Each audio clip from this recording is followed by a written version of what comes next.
दुर्गा मैया की।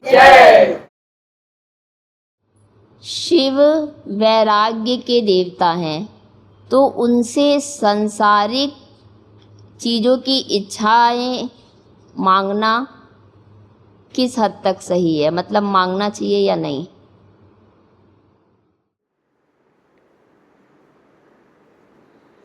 शिव ने हमें दोनों का ही उदाहरण दिया है।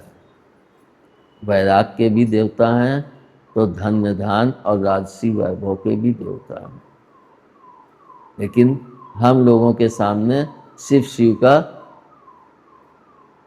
वैराग्य ही दिखाया गया है, लेकिन उन्होंने भी राज किया है और ऐसा वैसा राज नहीं किया। बहुत दूर दूर तक उनका आप देखो तो दक्षिण पूरा कार्तिकेय संभाले थे।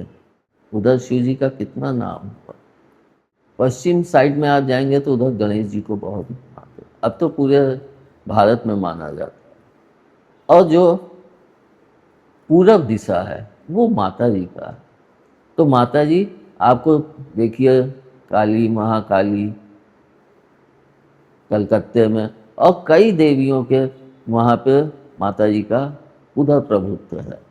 और उत्तर में तो स्वयं प्रभु बैठे ही हैं कैलाश में। तो इस तरह से चारों दिशाओं में ही तो उन्होंने अपने राज्य को फैलाया है।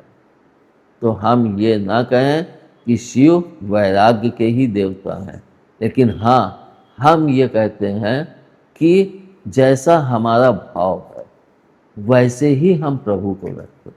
अगर हम शिव से राजसी वैभव और यह सब प्राप्त करना चाहते हैं तो उनके वस्त्र राजसी पहनाएं, उनके हाथ से त्रिशूल हटा दें। रखें भी तो कोई उसमें वो नहीं है, लेकिन राजसी वस्त्र उनको पहनाएं और उनका सिंहासन पे हो विराजित करें। नहीं है तो जैसे, लेकिन वस्त्र राजसी हो तो हम उसको जब देखेंगे तो हमारा भाव भी राजसी हो। और उनके जो राजसी भाव के जो भी जप हैं ध्यान हैं वो आप कीजिए। जब वो आप करेंगे तो आपको उनसे ही राजसी वैभव प्राप्त होगा। अब आप कह सकते हैं कि राजसी वैभव का तो शिव जी का कोई नहीं है। कैसे नहीं है? उन्होंने चंद्रशेखर का स्वरूप जब रखा था विवाह में माता के साथ, वह भी तो उनका राजसी स्वरूप है।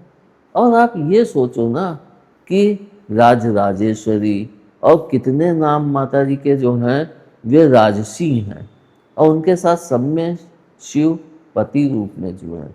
तो हम उन माता का ही लेके बढ़े तो हमें शिव सेवा। और कहते भी हैं कि माता को पूजो पिता अपने आप चले आएंगे, और पिता को पूजो तो माता अपने आप चले आएंगे। तो जब दोनों एक दूसरे को पूजने से, क्योंकि वे हमेशा साथ हैं, तो हम एक को पूजें तो दूसरा हमें अपने आप दर्शन और आशीर्वाद देने के लिए उपस्थित होगा। इसी कारण मैं कहता हूँ कि हमेशा अपना भाव दोनों पे ही रखो, लेकिन एक को मान के और अच्छे से उसको उठो, अच्छे से आगे बढ़ो। और शिव भोग के विरोधी नहीं है, लेकिन भोग में आसक्ति के वे विरुद्ध हैं। और जो भोग में आसक्ति उत्पन्न कर लेता है, आप खुद देखो उसका जीवन हमेशा पतन की तरफ जाने लगता है।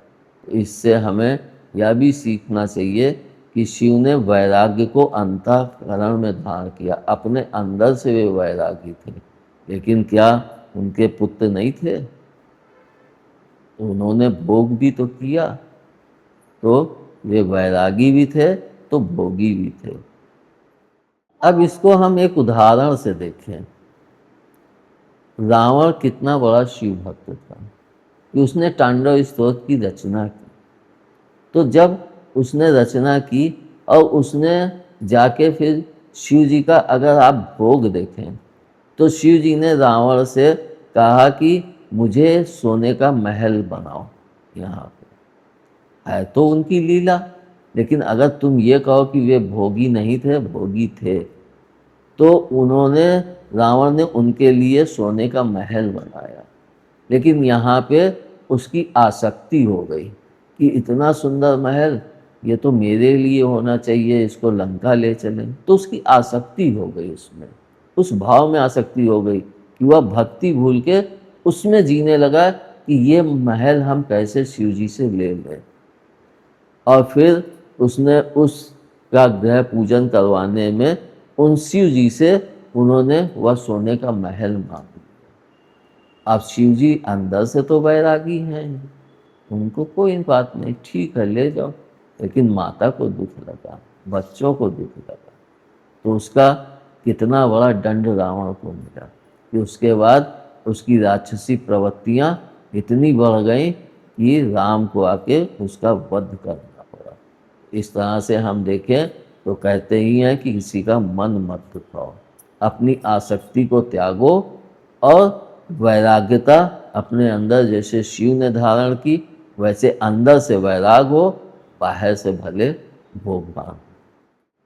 और शिव से संसार मांगना गलत नहीं है, हम शिव से संसार मांग सकते हैं, मगर उसकी अपेक्षा अगर हम शिव से ऐसा विवेक मांगना अच्छा है कि जिससे हमें संसार मिले मगर अहंकार हमारे अंदर कहीं भी अपना स्थान ग्रहण ना कर सके। धन्यवाद। दुर्गा मैया की